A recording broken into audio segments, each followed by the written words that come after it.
Welcome to another edition of Hires Talks. I'm your host, Adam Hires.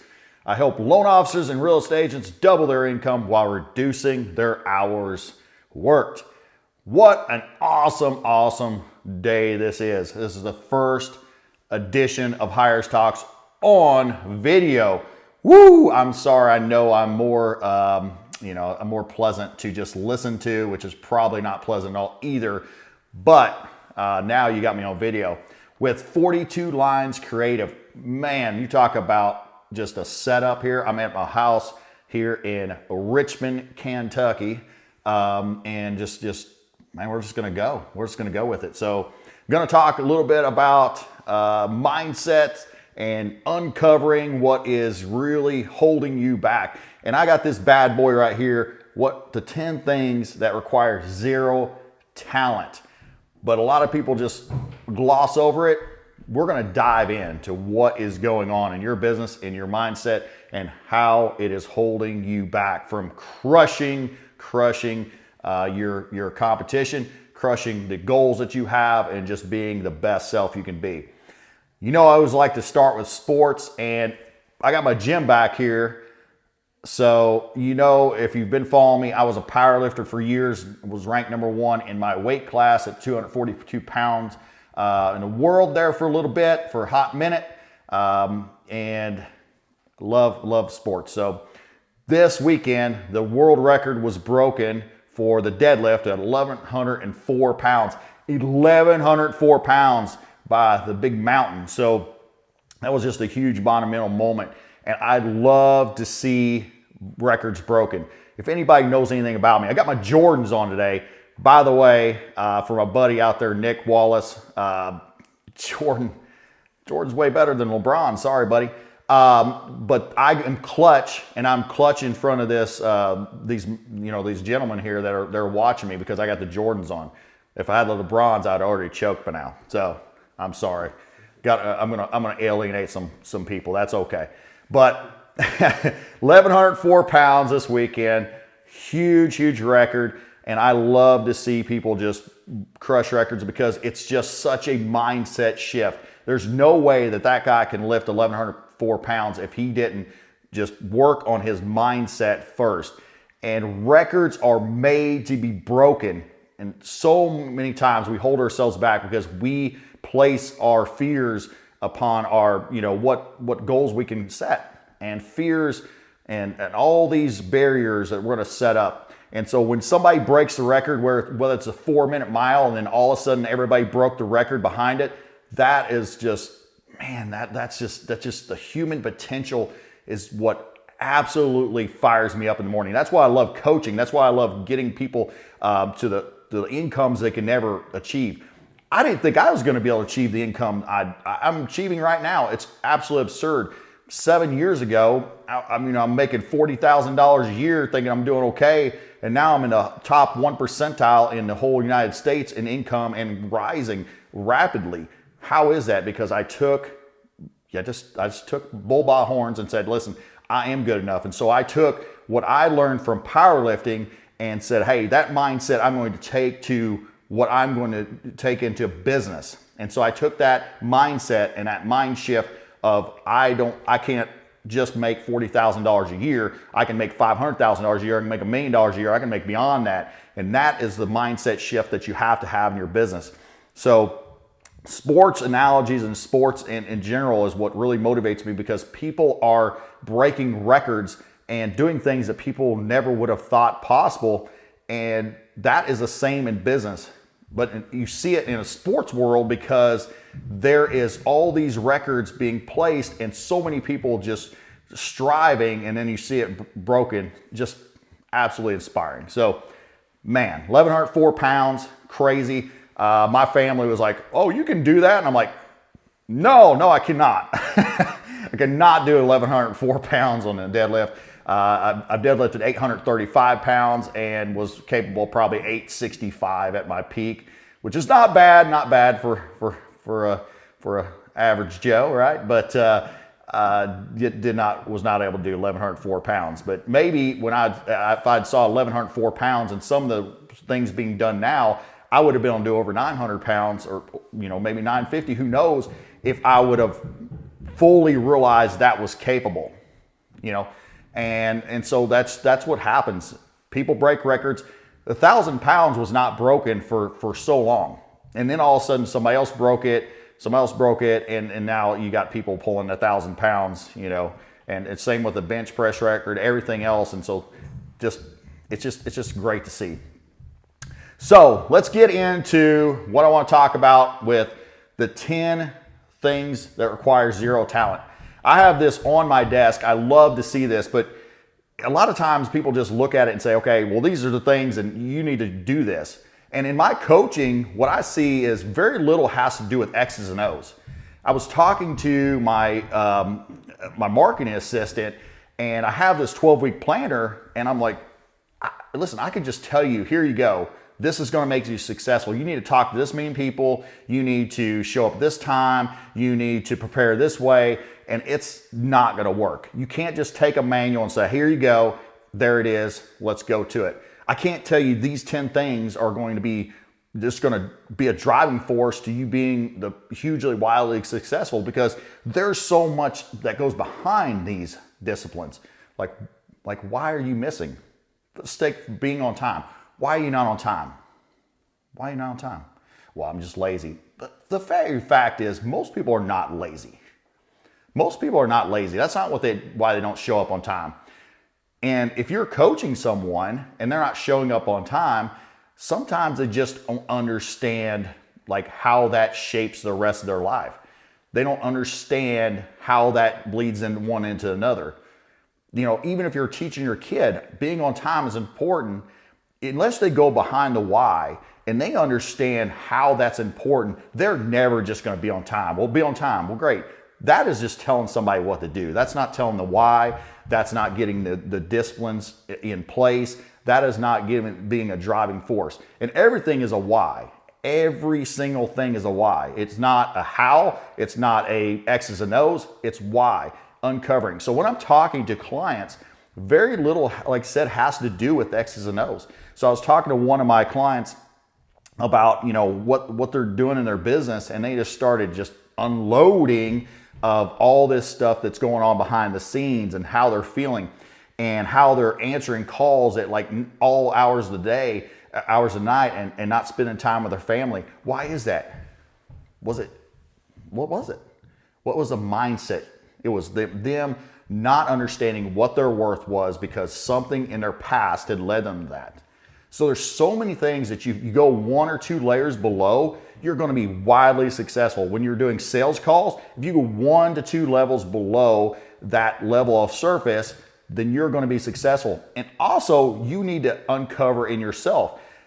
Listen, I was very angry growing up. I was furious growing up on so many things. If somebody looked at me the wrong way, I was ready to pop them, and I could. And I knew I could beat them up, which is not a good thing. If you know you can and you're wanting to, it's not a good thing. So why was I angry? I had insecurities. I had a lot of insecurities from my father passed on to me. And so I had to understand and uncover 1 or 2 levels below that to go, hey, why am I angry? How can I cope with this? How can I make the change? Let's talk about work ethic. Why are you not working hard? Do you have a negative connotation with work ethic? Maybe you don't want to work hard and you don't have that work ethic because your father worked so hard that he never saw you. And you think work ethic is somehow tied to you can't see your family. Effort. Maybe you think effort is one of those things where, listen, effort's one of those that for me was really weird. And because I almost wanted to be called talented more than I did want to be called zero talent. I hated it. I'm talented, and if I have to work hard at it, then I'm not truly talented. And then I thought somehow that was reflected in a bad way, which is, think about how crazy and just it's crazy. It's crazy that I thought that way. But maybe you think somehow, some way that your talent is so good, you don't need to work hard. And if you do work hard and then you fail, then somehow you took away from the person that you are. And that's not true. And here's what I can tell you about talent. off this, going off into tangents here, which I do, talent has very little to do with how good somebody does. Talent is an overrated thing in life. I don't even know if there's such a thing as talent. There's such a thing as shaping. There's such a thing as working hard. There's such a thing as uncovering what's going to make you better. There's such a thing as just self-belief so hard that someday you work so hard that everybody thinks you're talented.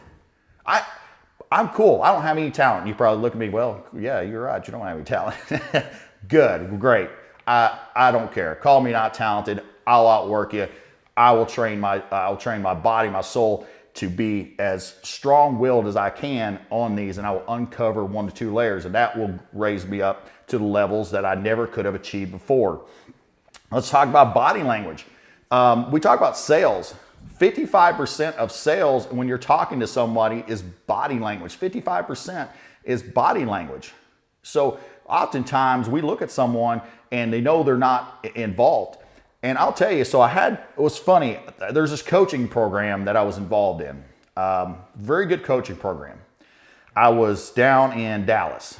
Went to their seminar, and they charge a good amount of money to have you coach.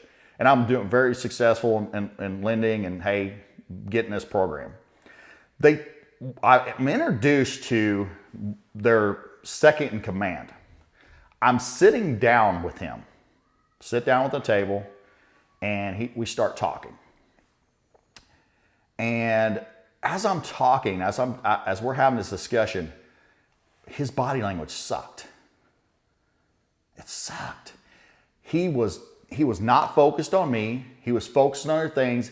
He said some things that were correct, and he said some things like he cared and he wanted to bring me to this other level. His body language told a totally different story. Like he was just ready to get out of there, and he didn't care about that conversation. Do you know this day I will never sign up with them? He lost the sale, 100%. Lost the sale because his body language sucked.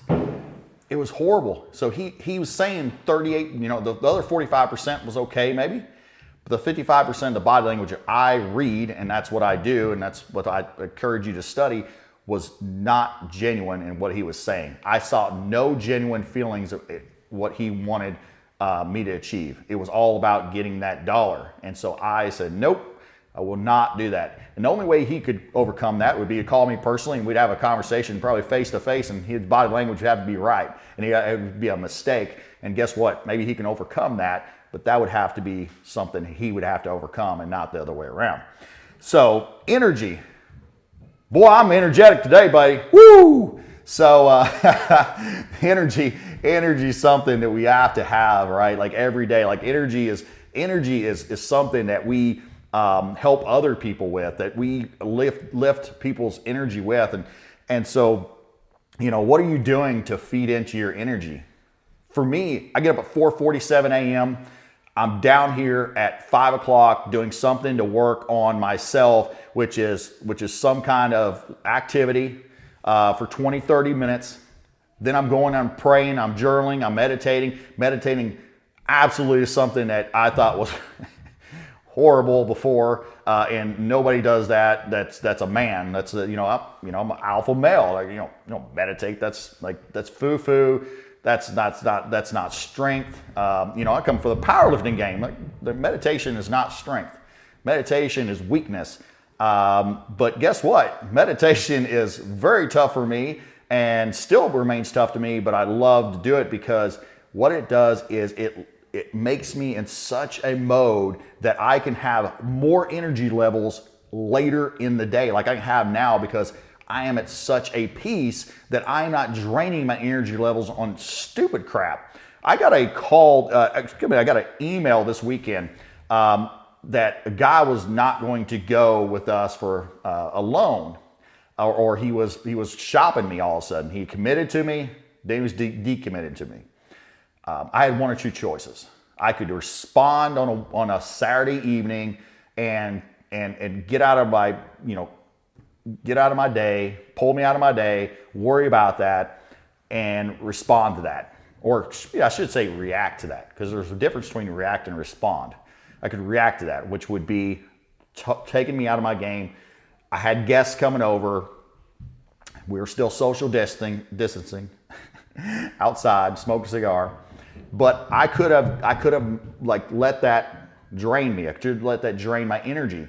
But by meditating and doing all the things I do, I didn't let that take away from me. So then I was able to respond in a good manner on Monday morning when it was appropriate and when I was at a good serene place, and I could have energy that on Saturday, have energy on Monday, and I can say, hey, I'm all good, I can go forward. So there's a lot that goes into energy. Like, what is bleeding your energy today? Is it a relationship? Is it your routine? Is your health? What is bleeding in your energy? And you talk about sales. Sales is energy all the way, because you're not passing energy to somebody else, or you don't have enough energy to take the next call. Like, it takes a lot of energy to be a highly successful person. You have to have energy all day, every day, all out. Because I talk about it, I call it operational tempo. Like, there is a huge difference. Let's take the gym. I all the time would go in the gym and I would see guys, and I'm gonna pick on guys, women be the same way. I'm gonna pick on guys because that's just what I do. Okay, I don't want to pick on women, they might beat me up and all that. But guys, you can't beat me up. But so you go in the gym, and year after year, you look the same. You look like soup sandwich, and you don't lift anymore. You don't do anything that's really, taking you out of your comfort zone. You go every single day and never get any better, because all you do is you go in there, you socialize, and you kind of go half-ass. Okay, let's talk about operational tempo. You go in there and, man, I'm going to do work. Somebody could be there, and I've heard this before. Somebody would say, man, they're only in there for 45 minutes. Man, what are they doing? I'm in there an hour and a half, 2 hours. Well, what's your operational tempo? Are you going in there and just absolutely crushing it for 45 minutes? Or are you in there screwing around for an hour and a half? And that's the same way in business. So your energy what it can do is it can just catapult you through 6 or 8 hours, and you can crush a day and be done with it. And the other person has low energy and can't really make those calls, and taking 10 minutes between calls because they don't have the energy level, nor do they have the capacity to make calls just at a clip like that. Bam, bam, bam. The next thing, make a decision. And what I can tell you is, like I was talking to my coach, it's like operational tempo and making a decision. The higher level someone is, they just make a decision. They have the energy level to focus, and they make a decision right there. They put it off they take it away from their plate.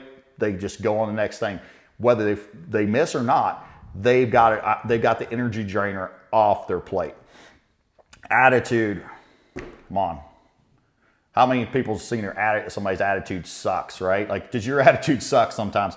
Hopefully you understand when your attitude sucks. I've been in that mode. I feel like, man, my attitude sucks right now. I'm gonna have to do something about this. So think about what you can do to make your attitude, just be uplifting. Step outside. There's so many things that you can do. Right now in this time of, coronavirus, and you can't see as many people or whatever.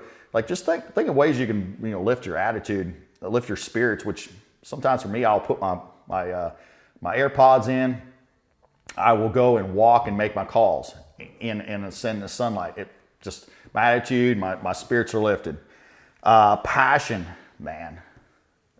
I'm probably think I'm a little passionate about what I do, right? I'm passionate. I'm very passionate about what I do. I'm passionate about helping people. I'm passionate about, uplifting people. And really, for me, very little has to do with what income I make. I talk about income because it's obviously a driving force for people, and income gives you options.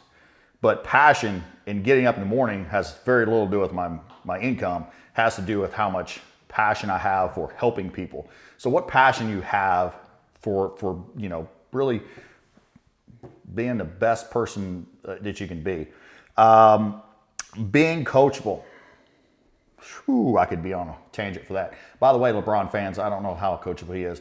I Okay, more people have tuned out now. But no, I love LeBron. LeBron's one of the best players of all time. Just joking, totally joking. I just like to give people a hard time, so don't hate me. But being coachable is one of those things where I will take a staff member that is coachable over a non-coachable, talented person all day, because coachability will drive someone well past the person that's supposed to be talented but uncoachable. It's an ugly attitude. It's like, so think about why you're not coachable. If you're not coachable, I've not been coachable sometimes. Like I was, I was angry and I was pissed off the world, I wasn't coachable because I had, and here's where it comes into vulnerability. How vulnerable are you to say, hey guys, hey coach, I don't have all the answers. Here I am. I don't have the answers. Lead me. It takes a massive amount of vulnerability. And what I can tell you is that I used to think vulnerability was just like, again, alpha male, you think that's weak. That's the biggest strength you can have, is being vulnerable, to be coachable, to say, hey, listen, I don't have all the answers, because I can tell you certainly right now, I don't have all the answers. I pay someone thousands of dollars a month to coach me and say, hey, you don't know it all. And I'm like, you right, I don't know it all. I still have so far to go. And what's so beautiful about being coachable is that's what really should drive you and go, man, I'm not the person I need to be. I am so far away from where I want to go. Like, that's what drives me in the morning as well, is just like, where more can I go? How much more can I do? It's so beautiful, because I remember when I was powerlifting, and I would find a weakness, and I remember my hamstrings were weak, and I found that my hamstrings were weak. I was freaking happy. He's like, why would you happy your hamstrings are weak? Because I knew like all I had to do is make those a strength, and everything was going to go up. My squat was going to go up. My deadlift was going to go up. By the end of my career, my lifting career, my hamstrings were the strongest part of my body. Like I never missed a lift because of hamstrings. Never missed a lift because of hamstrings. But it was because I knew that I had that problem, and I was identified by a coach that I had that issue. And I was like, oh my gosh, this is the best thing since sliced bread. I know that. Doing extra. It's just going that extra mile. It's just doing that one more.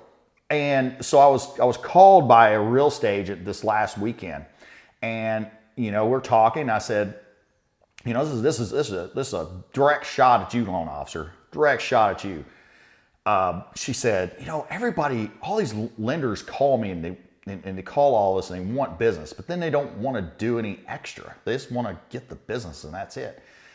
And I said, well, how you mean? How do I do anything different? And so just previously to that, her saying that, what I had done was I said, okay, you got this deal on the line. And she's like, hey, we're having an issue. We're $2,000 apart. We're $2,000 apart.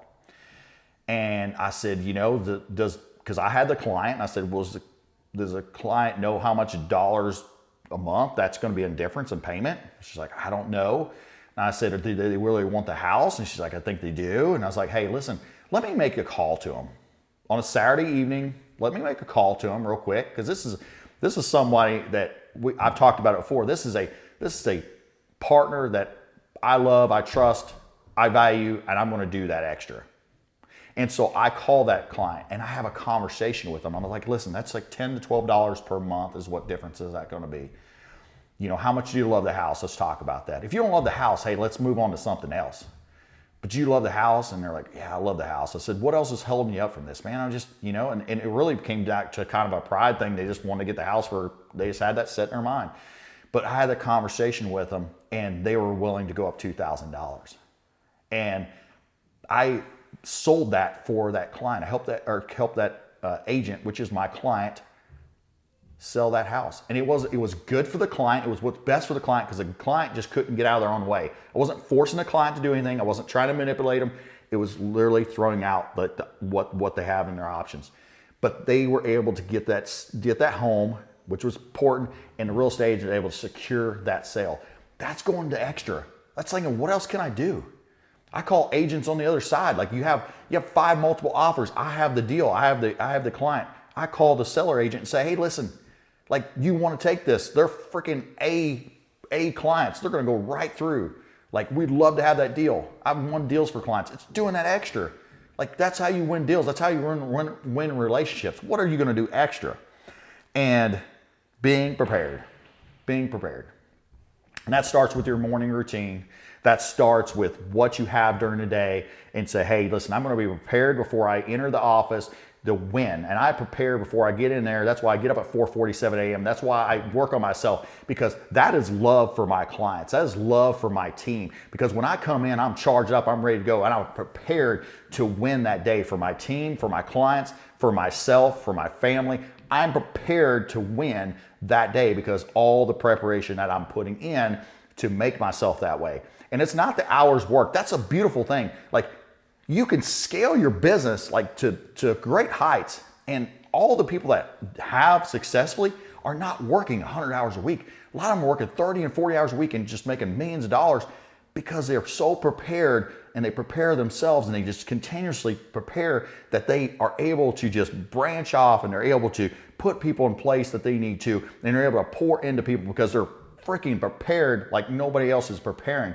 And that is the biggest thing. They're not just letting stuff happen. They're not just reacting to stuff and all of a sudden they're just in a freaking, big mess. They prepared every single day. Listen, zero talent to do these things. Call it what you want to. Call it that, hey, listen, I want to be called talented, so I'm going to do all these things. Whatever you have to do to uncover what you need to do behind the scenes to make yourself be on time, work ethic, all that stuff, this is going to be a driving force to make you beyond what you ever could have become without it.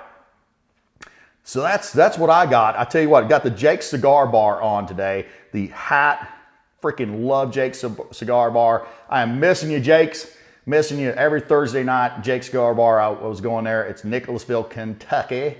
For you non-Kentucky people, we are all about bourbon down here. I got the bourbon table.